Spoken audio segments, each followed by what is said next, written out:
Shalom Aleichem, Ubruchim Hanimtsoim, Bruchim Haboim.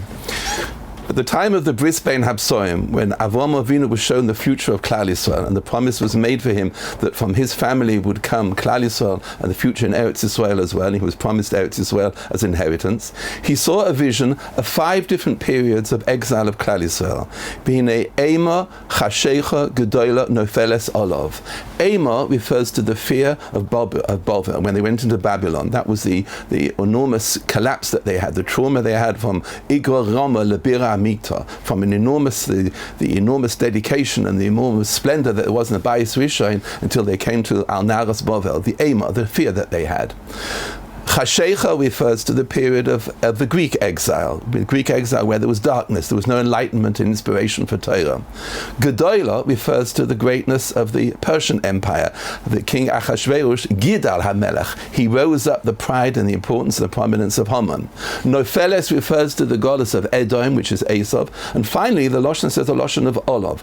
Olav refers to the goddess of Yishmael. And actually, it's a reference to a pasuk, if you remember from the Shir last week, when we mentioned about Hinei Matov Manoim, which was the 14th step in the Shir Hamanos. Well, step number 13, just before that, says as follows. Before you come on to those final 2 prokim, the final 2 stages, step number 14 and 15, as we explained the greatness between Ben Adam Chaveru and Ben Adam Mokim, the psukim just before that, a beautiful psukim where you see the remez of David HaMelech referring to the arrival of the Mashiach. Pasuk says as follows. Then there I will spring out the horn of David, meaning the Mashiach. I have prepared a light for my anointed one. And on his enemies I will dress them with shame. It means the shame which will come out on Ishmael. And the olav which Avram had seen, olav on him, meaning on Ishmael, then I will spring out the arrival of the Mashiach. And therefore after Galut Yishmael will come the Mashiach.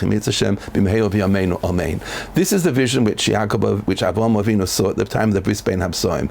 And we know that David HaMelech in many different prokim inside Tehillim brings a reference to the future of Klal Yisrael, different periods of Golus. Remember, Periods of Yud Gimel, we once mentioned, refers to 4 different periods. Ad Ona Hashem Tishkacheni Netzach, the 4 periods of Ad Ona, 4 periods of exile of Klal Yisrael. Periods Kof Beis refers to Ayeles HaShachar, refers to Esther in Shushan, different periods that he saw. We mentioned in previous times Periods 142, which refers to the Maskil David, when David was inside the cave, and what he went through was actually he sensed the whole period of Klal Yisrael in the times before the Mashiach. Koili El Hashem Ezok, Koili Hashem Eschanan. This particular shir focuses on one period, meaning period 124. According to Reb Chaim Vital, who wrote in the name of the great Talmud of the Arizal, he explained that period 124 in Tehillim is actually a reference to all the period which goes through of the Galut Yishmael, of the period of Ishmael which we're going through now at the moment. I remember I once heard in a shir, a hesped it was actually, from the great Gaon, Moshe Shapiro, Zecher Tzadik Livrocha. He was maspid in Harnof, the great Rav of the Poisek of France, Rav Rabibo, Zecher Tzadik Livrocha. And he said a beautiful point. What is the greatness of an Adam Gadol in Torah, of a great Talmid Chacham? And he said it's a difference, an explanation defines itself by the Chochma, the Bina, and the Das. Chochma refers to the acquisition of knowledge, the information that you know. Chochma is the material that you know. Bina refers to understanding one thing from another, to understand from one point to another point. And Das refers to the application of the knowledge. And he said the greatness of a posek is not only does he know the information, he understands one thing, he can extrapolate from one point to another, and Das, he knows the application of it. And that's the greatness of a posek. We know very often, we see great poskim, especially Reb Shlomo Zalman Auerbach, could look at a Gemara, a Brisa in Shabbos, and therefore explain some very technical instrument which is being used in electronic gadget. From there he would see exactly how the law, in other words, to apply the law. The Das is the application. Rabbi, so I would like to suggest that David HaMelech, in his greatness, David HaMelech was a great maskil, his enormous insight and wisdom about Klal Yisrael. In this particular paper 124, he gives us what's called the Chochma, the knowledge, the understanding, the Bina, to understand the fury and the anger of Ishmael, and finally the Das is what to do. And I think inside this paper there is Chochma, Bina, and Das. What I'd like to do is to trace it through for you, and hopefully bring out for you the different references which I believe are the knowledge, the insight to understand, the understanding understanding, and finally the application which we see here. Let's start with the Perek and go through it, and hopefully if you have in front of you a Tehillim, Perek 124, Kuf Kaf Dalet, I'd like to learn through the Perek verse by verse. Most of what I'm saying is actually taken from a beautiful sefer written by the Rosh Yeshiva of Telz, with Aaron David Goldberg Shlita, the Rosh Yeshiva. He wrote a sefer called Kol Doidi Doifek, and it describes the whole period, especially of Galut Yishmael, of the period that we're going through. But in reality, what he's bringing down is really the commentary of Reb Chaim Vital from the Arizal of how you explain this Perek. What is behind this Perek? Let's start and understand exactly, and maybe it will give us some understanding, some chokhmah, what is happening in this period that we're going through, the enormous tragedy of what happened in Gaza and the enormous problems we have with the terrorists, with the Mechaberim Ishmael. What is the nature of this enormous exile which we're going through? And then hopefully Olav not sits in Israel. We'll come to some Bina and also some Das, I hope. Shir HaMarlas David, written by David HaMelech. This is actually one of the steps as you go up to the Beis HaMikdash. Lulei Hashem Shohaya Lanu Yoman Yisrael. Lulei means, had it not been, it's an expression of fear, of worry, of anxiety. Hashem would not help us, said Klal Yisrael, in the time of Ishmael, meaning in the time of the terrorists, and time of is going on with Hamas. If Hashem would not help us, Klal Yisrael, without the help of HaKadosh Baruch Hu, we would be completely broken. Lulei expresses the feeling of anxiety, an enormous worry which goes on. Rabbeinu Bachai explains in Parshas Nitzovim there's a difference between a soine and an oyev. Al oyevecha v'al soineecha.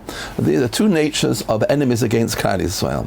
An oyev, he says, is Yishmael, and a soine refers to Esav. The difference is as follows. A soine is someone who hates Klal Yisrael. Esav soine is Yaakov. But there is a certain level maybe of rachmanas, of mercy. Not always is there a hatred there. Maybe it's hidden, it's shielded, it's covered, it's camouflaged. That's a soine. But an oyev, says Rabbeinu Bachai in Parshas Nitzavim, is much worse. An oyev is full of the lashon of oivei, meaning the enormous anxiety, the problem. An oyev is much worse. The fury and the anger of an oyev. That's the nature of an oyev. In reality, says Rabbeinu Bachai, that's a lashon which we see in Perek Kuf Kof 120 in Tehillim. If you remember the lashon there, it says as follows: Oyoli ki gauti meshech shachanti moleked. Oivei to me that I had to live for a period of time, and I dwelt by the tents of Kedar. It refers to Ishmael there. For many years, for a long time, I have sat amongst these people who hate peace. Soine shalom. Ani shalom, I come to them with peace. When I talk to them, when I negotiate them, and that's the nature of lulei. Lulei means oivei. Oivei. The oivei, the enormous tzar which there is, as we see, the enormous tzar that we have from Yishmael. And therefore, lashon of lulei means lulei, had it not been for HaKadosh Baruch Hu help us, I would be completely broken and capitulate completely by the tsar, the oyev, the enemy, the permanent enemy, the enmity and the fury which they have against me. And that is the nature of Yishmael. Pasuk base, if it had not been for the Ribono Shel Olam who would help us in this time, meaning without the Siyata D'Ishmael, without their help, as much as the soldiers and the army are doing so much and to help us, and all the different agents of maybe of countries around the world which the President Biden has sent help, it's very nice and very wonderful for this, but it's not Lulei Hashem Shahayal. If it wouldn't be for the Almighty who would be helping us, B'kum Aleinu Odom, when this Odom rises up against us. What is the meaning? Why is Yishmael referred to an Odom? In reality, we see that he was called a Pera Odom, a wild person, a wild person. Pera means a wild person. I remember reading that the incident after Rav Hutner, Zecher Tzadik Livracha, was hijacked, if you remember, in Dawson's Field in Jordan, and then he was taken to America, and by Chaim Berlin in the yeshiva there, on the Simchas Beis HaShoeva Yom Tov, he described the difference between the nations of the world and Klal Yisrael, and also Yishmael as well. And he explained as follows, from the Posuk in Bereshis. Remember the Lashon, which was the promise which was given to Avraham Avinu. I will multiply you, I'll increase your family greatly, said Hashem to Avraham Avinu, Unasaticha legoyim umelochim yeitzuru, and I will make you into nations, and kingdoms will come out of you. Who are the kingdoms? And we know there were two, Klal Yisrael and also Esav. Esav is called to Elohim, a nation. If you look carefully in the parsha which describes the nature of Esav, Esav is always called an aluf. Aluf Esav. Aluf Esav means the chief, the kingdom of Esav. Esav comes as an army, Esav comes as a nation. That's a kingdom, a malchus, a monarchy there. Klal Yisrael also. But if you look carefully, said Rav Hutner, the Ishmael is always called a lotion of Nossi. A Nossi, in Parshas Chayesora, you see that he's referred to as a Nossi, Nasi. A Nossi is a chief, meaning a man, and nothing more. And that's why the Pasuk says Edom. Edom means he's no more than a man. They're brigands, they're hooligans, they're wild people, they're savages, but they're not an army, they're not a kingdom. And that was the nature of Yishmael. Yishmael never rose to become a kingdom, never became a prominent kingdom, like, for example, Esau did or Galut Yishmael does. And that's the great enmity and the jealousy which they had against us, because they remained as an Edom. An Edom means no more than an Edom. And the point is, there's a para Edom. And the Chaim Vital explains as follows. The pere, the wildness, comes from Hagar. The Edom comes from Avraham Avinu. And the connection of these two, pere means the wildness because she was from a nomadic tribe where Hagar came from. But the Edom, nevertheless, he was very set up. He had great, tremendous lineage, Ishmael, because he came from Avraham Avinu.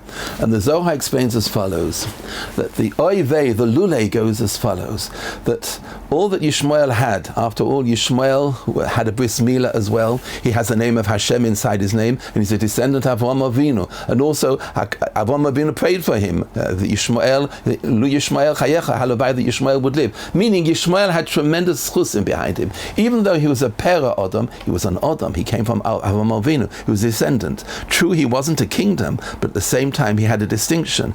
And before Yitzchak came on the scene, he had a bris milah, he had a bracha from Avraham Avinu, and all the promises which were given to him. And also, he also had the promise of Eretz Yisrael. If you notice that no other enemy of Klal Yisrael managed to come into Eretz Yisrael, except Ishmael is here, they're living here. Why? Because they were given the land as well. That was a promise which was given to Avraham Avinu at the Bris Bein Habsoim. He had a promise of the land as well.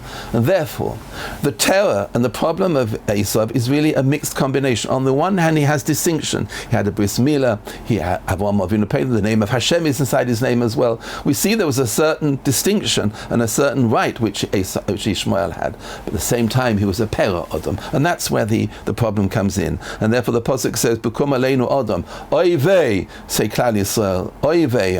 The problem is, ayoli kigati meshach. I live with these alei keda in these tents of Yishmael. I come to them in peace. They answer me with war all the time. And that's the nature of the pera Edom here. Pasuk Gimel and Pasuk Dala and Pasuk Hey all begin with the word Azai. Azai means oivei, the problems that we came from. The woe is to me, woe is to me. Why? Azai chayim bela'unu. The first Pasuk, Pasuk Gimel, refers to the plan and the insight which Yishmael had against Klal Yisrael. Azai chayim bela'unu. They would want to swallow us alive. Bacharois apam bonu, with the enormous fury which they had. The enormous fury. Yishmael is an oyev. Esau is only a soine. There's something different. There's something worse, much more in Ishmael.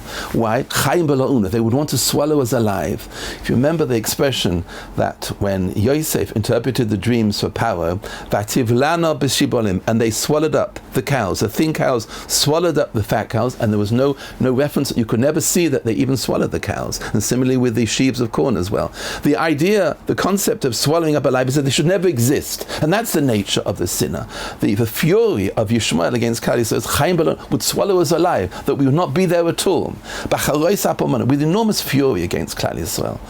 Why? Why is there so much fury? And here really, David HaMelech refers to the Bina. The Chochmah is the awareness, the Bina is the understanding. Why is there so much fury from Ishmael? Why is there so much hatred? Why is there such enormous brutality? Why is it that we can never negotiate them? What is the reason behind it? Because there's enormous fury against us. Why is there so much fury? And the Sipona explains also, and the Chaim Vital brings this out as well. You remember in Parashas Todos that HaKadosh Baruch Hu formed the countenance and the features of Yitzchak that he should look like Avraham Avinu. Why? Because there was a tremendous mockery and scorn which went out. May Abimelech nis'abo Sarah, that Sarah actually became pregnant when she gave birth. When she gave birth to Yitzchak, it was really from Abimelech. Remember, she spent a night there with Abimelech. Nothing happened there, but that was the late sonus. The scorn was that after all, who is the real child of Avraham Avinu? child of Hagar, because Hagar was taken and Ishmael was born from them. And that's where the enmity and the jealousy and the vengeance comes out. They were furious at the time. The fury comes about from the time that Hagar was sent away. After all, this was the real child of Avraham Avinu. And they all came with a scorn and said, Sarah never gave birth to a child from Avraham Avinu. Sarah became pregnant only from Avimelech. May Avimelech mishabusa. And that was the source of the fury. The vengeance and the anger comes about, and the jealousy, because they claim that Ishmael says, we are the real descendants of Avraham Avinu, and not Yitzchak. And that's the kind which they have. And that's where the fury began. There's no right at all to Yitzchak to claim any inheritance from Avraham Avinu. It's only Ishmael who came from Hagar. And as we know, Avraham gave birth to Ishmael from Hagar. And that was the nature of their anger behind it all. And that's the nature of their fury. We must understand that. And that's the bina, to understand why is there such hatred between us. The next two psukim, Pasuk Daled and He, also begin with the word Azai, but there's a difference here. Here we're talking about the other Umas Ha'olam, meaning Esav and Bavel and Yavon and Paras Umadai. They're not the same as Yishmael in the following way. Azai ha'mayim shetafunu nachala avar nafshenu. Like torrential waters, like waters which pour down completely. Nachala avar nafshenu has overcome me, has overtaken me and weakened me completely. Amayim shetafunu. The next pasuk, Azai avar nafshenu hamayim azeidonim. And also from the Umas Ha'olam, meaning not from Yishmael, also comes there are two aspects of water which are described here. One is called the torrential water, and the other one is called Mayim HaZeidonim. Mayim HaZeidonim means a different form, a forceful water. And I saw in this Perush by Aaron David Goldberg from the Tells, he explained as follows: what is the difference between these two aspects of water here, which refers to the nations of Bavel, Parasul Madai, and Yavon, and Esav, not like Ishmael? What is the difference? Why are they compared to the water here? And Shir Hashir Periods Ches, Rav Goldberg explains as follows: Periods Ches Pasuk Zayin, Mayim Rabim Lo Yuchul Lechabes Esau Avam. Water, a great deal of water, can never put out my love. And the rivers can never wash away my love. Im Yetenish Es Kol Ha'im Beisa, which Klal Yisrael have HaKadosh Baruch Hu. Rashi explains there, the expression of Mayim Rabim refers to the Umas Ha'olam, the nations of the world. Unahoris, and the rivers referred to the Gezeros of the ministers of the governments there. Two forms of anti-Semitism here. One is a form of the nature of living amongst the nations, which is the assimilation, living amongst all the nations. That's like Ma'im Shatofan. We're overwhelmed by the assimilation. Living in a secular society where so many Jews live in, like in America and the Western world, they live amongst a secular society. They become overwhelmed. It's like rushing torrential water. You get pulled along in the assimilation and you can't hold yourself out. But Klal Yisrael turn around and say, no, even though we're living amongst assimilation, but the danger is living amongst all the nations of the world in a secular culture, we get pulled in and get assimilated by them all. That's the one aspect of it. But I retain my Judaism, says Klal Yisrael.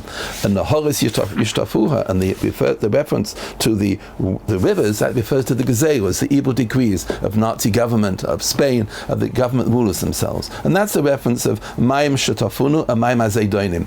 Unlike the first pasuk of Chaim B'La'unu, which is Ishmael, which is much, much worse than that. Ishmael has a much worse taina against us. There is their fury because they claim that they are the real descendants from Avraham Avinu. And that is the nature of the two forms of Azai. The Azai of the Yishmael and the Azai of the Umas Ha'olam. We have to try and understand, though, what is really behind the nature of this hatred of the Ishmael against us. What do they do? What is the attack? What is the form of conflict here between Ishmael and Klal Yisrael? In what way?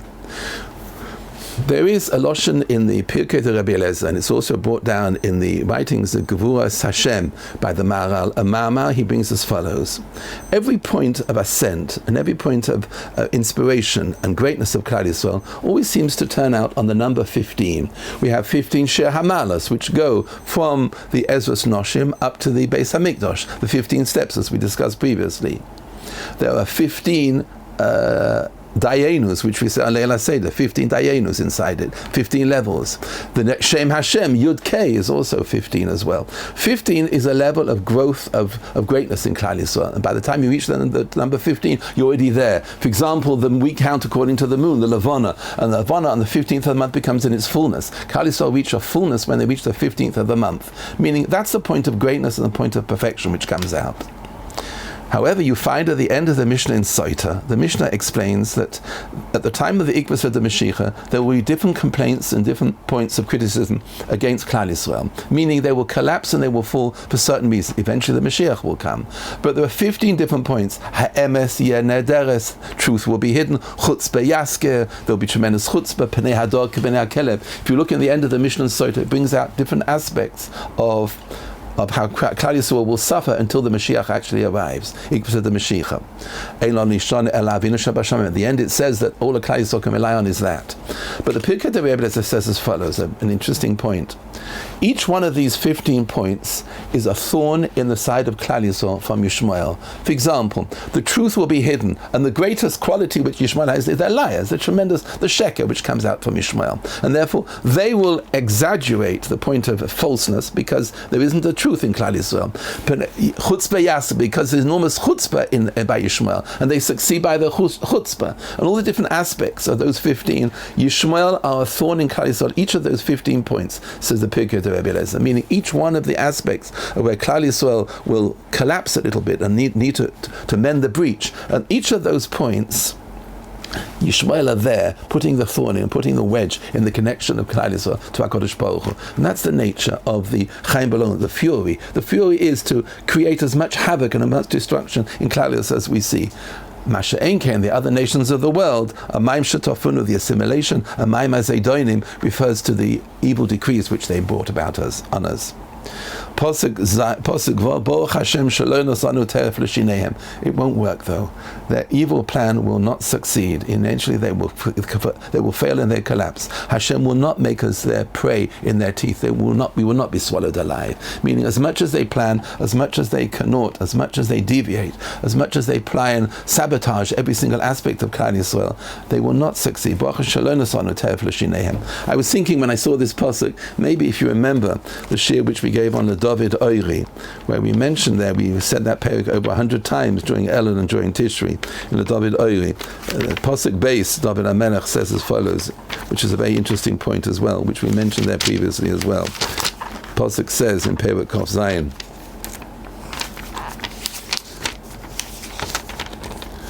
when the enemies come against me in order to consume me, but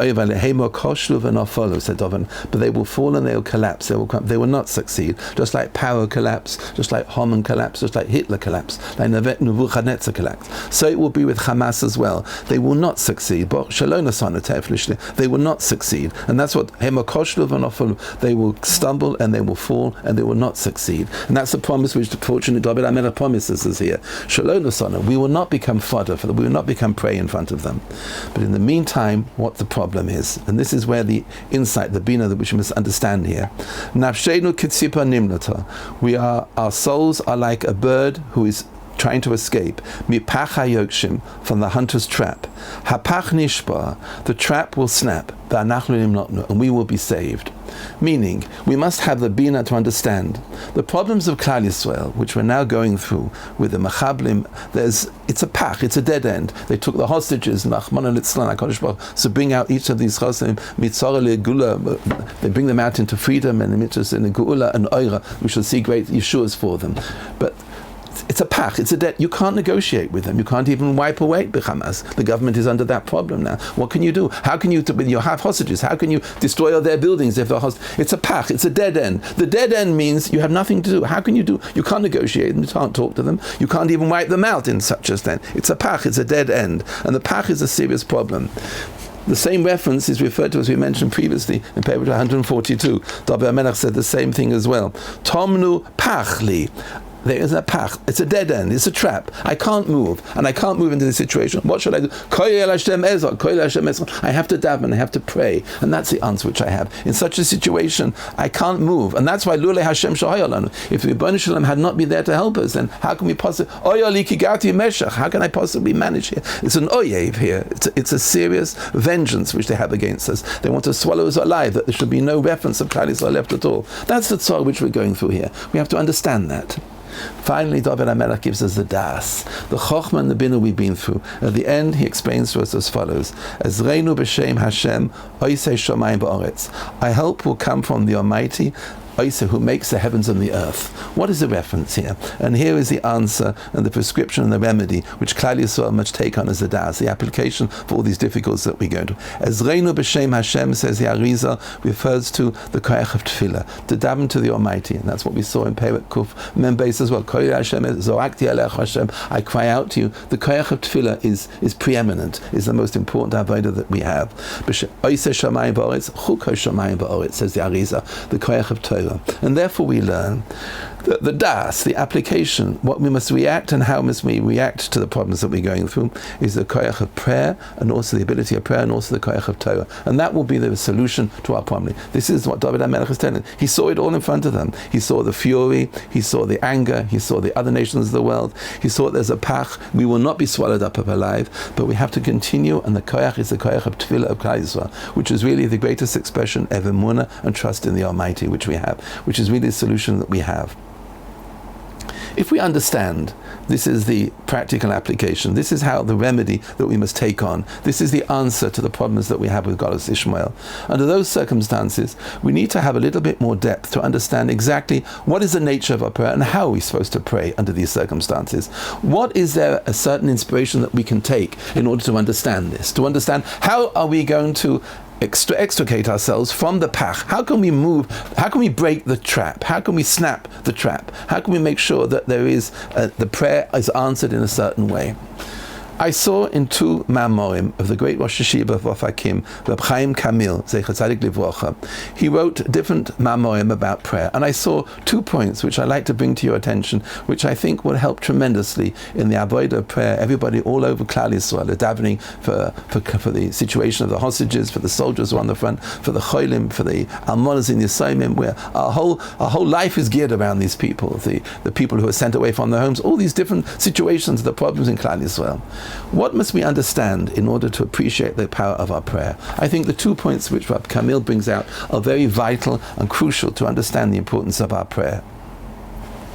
The first point he mentions is, if you remember at the beginning of creation, when HaKadosh Baruch Hu created the world, there was a certain problem that nothing would grow in the ground.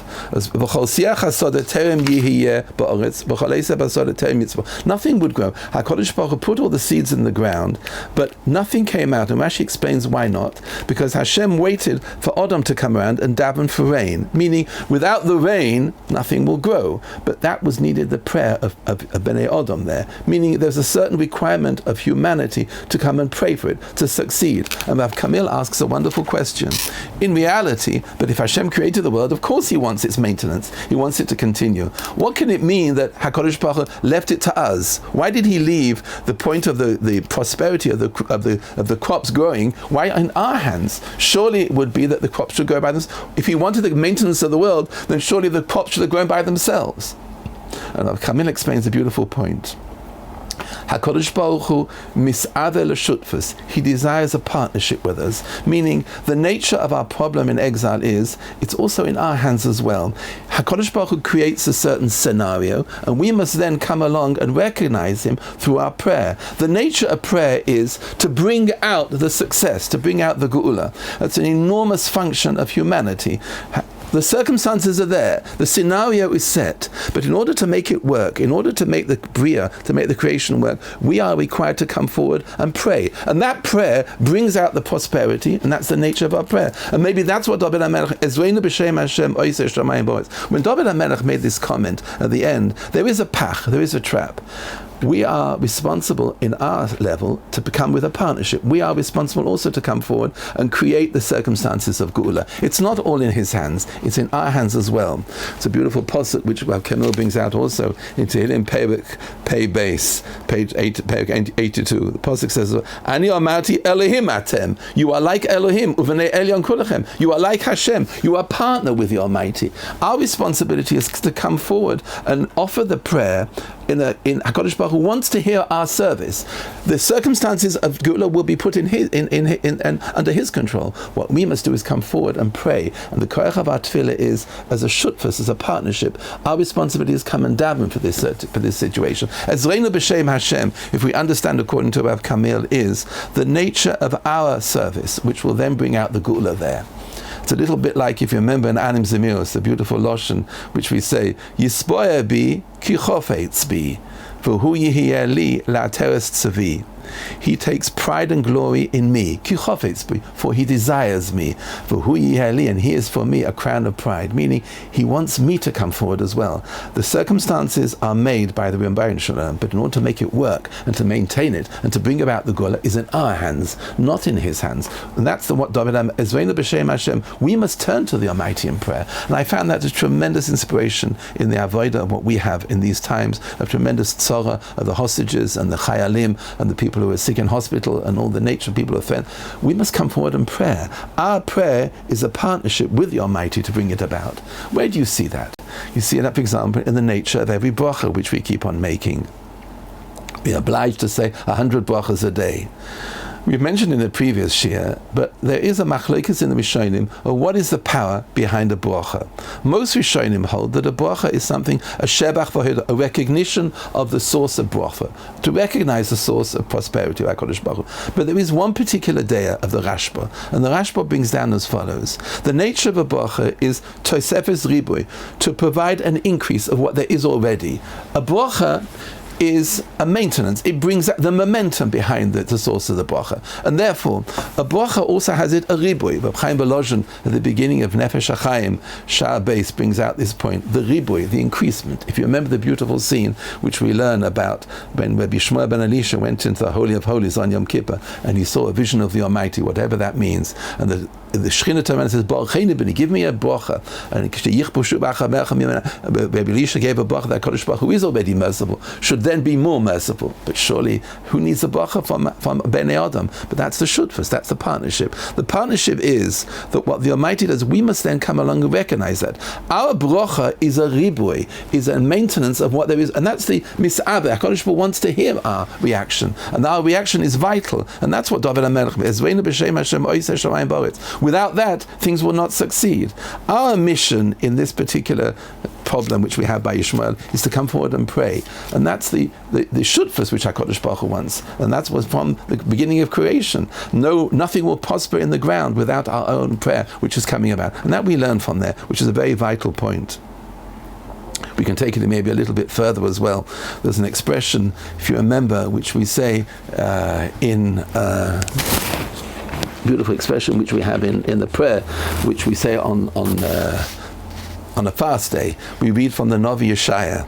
We explain all the different qualities that HaKadosh Baruch Hu created in the world, and then we basically, just as the rain and the snow fall down from heaven and they do not go back, but the prosperity of the world depends on the rain, which keeps on coming down. The rain doesn't go back. But Chaim Belozhin asks a question in Pirkei Avos, Perek Beis, Mishnah Yud Beis. What do you mean b'shama lo yoshev? It doesn't go back. Of course it doesn't go back. Whoever thought that the rain and the snow do go back? The rain comes down, and because of that there's prosperity, says Reb Chaim Belozhin. But you have to realize there's an economic cycle of prosperity here. We send the ruchnias and he sends the gashmias. Shama lo yoshev. What doesn't go back? The rain and the snow don't go back, but our bracha does, and our ruchnias, our tefillah does go back. And that's the cycle. We send a tefillah and we send a bracha and he sends the gashmias. And that's the true cycle of prosperity. We send and then he sends back. And that's the source of bracha. That's the nature of it. If you remember, that's the koyach which the Navi is telling us here. Shama la yoshev. The rain and the snow do not go back. But what does go back is our bracha and our koyach which we have. And that is the meaning of the shutfus, the partnership which we have with the Almighty. And I think that's what we learn from the beginning of creation. The reason why nothing grew from the ground until man came and prayed. Hashem wants our partnership. He wants us to come towards him and pray towards him. That's the first point which I'd like to bring out. The second point, which I saw in the Maimah of Rab Kamil, is a beautiful idea as well. The Gemara brings down in Baba Kama that sometimes you might find a situation where the Pesach is nenelis, the delet is closed, the door is closed, and it will not open. The door is closed. So what do you do under those situations? When you see a situation like a pach means the door is closed. You can't negotiate with them, you can't deal with them, you can't even talk to them, you can't do anything with them. What do? It's a pach, it's a dead end. A pach is you can't. Tomnu pachlis, the David HaMelech in Perek Kuf Mem Beis. What do? Rashi says on that Gemara, Afushe Rachmi, but then you must press, you must push down and break down the door. Pritza Sadelet, you have to break down the door. Sometimes you have a situation which seems like a dead end, but you don't leave it at that.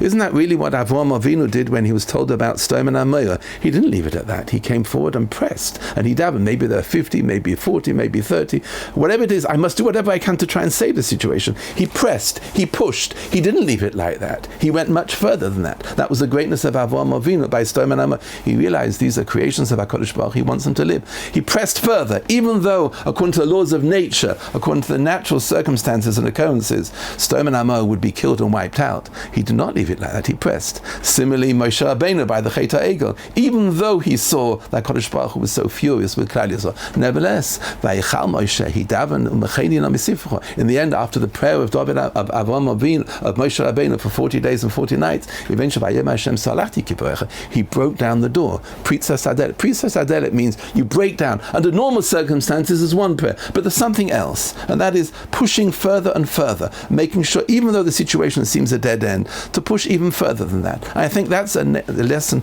which Rav Kamin is teaching us here, which is very vital under these circumstances that we're going through here, to break down the door. Rav Kamil brings a beautiful example. If you remember when Rachel complained to Yaakov Avinu and said, if I don't have any children, then what will be with me? What will be? I may as well die. And Yaakov Avinu answered and said, Hasachas alakim oni, am I Hashem? I can't help you with a child. And the commentaries bring out that how could Yaakov Avinu have said such a thing to her? But behind the scenes, of course, Yaakov davened for Rachel, and of course he was aware of her tremendous tzara.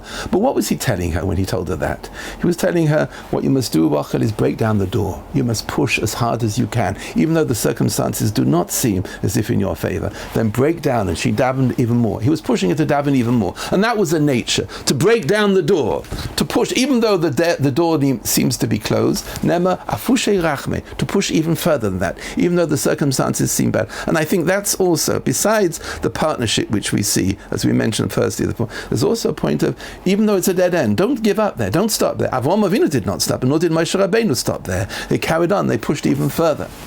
I remember hearing from my Brevda, beautiful story, Zecher Tzadik, who once told us that at the beginning of the 6-Day War, I think in the first day of the 6-Day War, when the scene looked absolutely horrific, Jordan was on one side and Egypt and Syria, and they were all attacking Klal Yisrael, and there was tremendous tsar in Klal Yisrael at the time.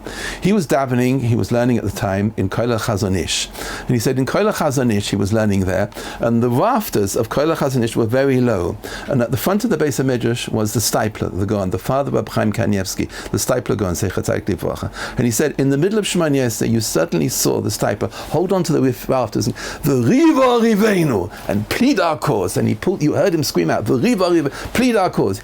And Brevda said it was as if he was breaking down the door, even though the circumstances looked so bad.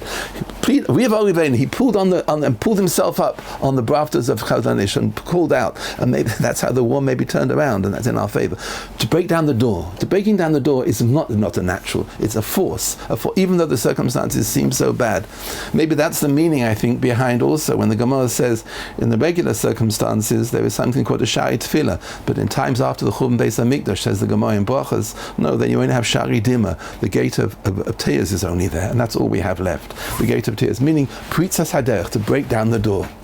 Just as a humorous aspect, I remember when I was living in London, I was living in the house of two wonderful people, Rabbi Fried and his wife in Russell Gardens in Golders Green, I remember, and I was going out on Shidduchim, I wasn't yet married there, and they were wonderful people. He would sit and learn all day long, and she was a tzaddikas, wonderful people. I was staying in their house, the elderly people in Golders Green, and I was going out on Shidduchim. And I was set up with a certain shidduch, and I knew from the beginning it wasn't for me, but the people who were setting up said to me, no, try it, girl, you never know, try it. And I knew from the start it wasn't good. I had to travel all the way over to Stamford Hill, and it was a hopeless shidduch. It was terrible. I was furious that they set me up with it, and I had to sit through the shidduch. I knew it wasn't for me. And by the time I came back, it was about 12 or 1 o'clock in the morning. I came and I forgot, I lost my key. I didn't have my key on me. And I stood at the door, and of course Rabbi Fried and his wife were sleeping. So I broke down the door. I pushed the door, and I was so furious. I was so angry that such a shidduch, I was in such a mood. The normal natural circumstances, you use the key, but if you're not, then you have to break the door down. I remember I pushed the door down. The next day, Mrs. Fried, I remember, turned around to me, the Tzedekah Alei Hashem, and turned around to me. She said, yes, the door was always weak, but how was the shidduch? And she realized that I was furious from that. Furious from a shidduch, which really wasn't for me. Sometimes you have to break the door down, and sometimes it's not a natural, it's not a mental way of behaving. And that's what Rabbi Shalom is asking us here. Go further, push further. It's not enough what you're doing. When you have a pach in front of you, when you have a trap in front of you, you have to go much, much further. You have to push further. And that's, I think, is what's being asked from us. Those two beautiful points of Rav Kamil, I think, embellish the point of what we're learning from Ezreinu b'Shem Hashem Oiseh Shamayim Ba'oretz. Ezreinu b'Shem Hashem, says the Arizal, is a koyach of tefillah. Oiseh Shamayim Ba'oretz is limud Torah. Those are evidently our nisayon, our test is a test of ruchnias. We see the chokhmah, we understand what's going on. The bina is to understand the fury behind it. The das, Rabbi Yisrael, I'm suggesting, is the application. And the application is the prayer in particular. And using what Reb Chaim Kamil is telling us as follows.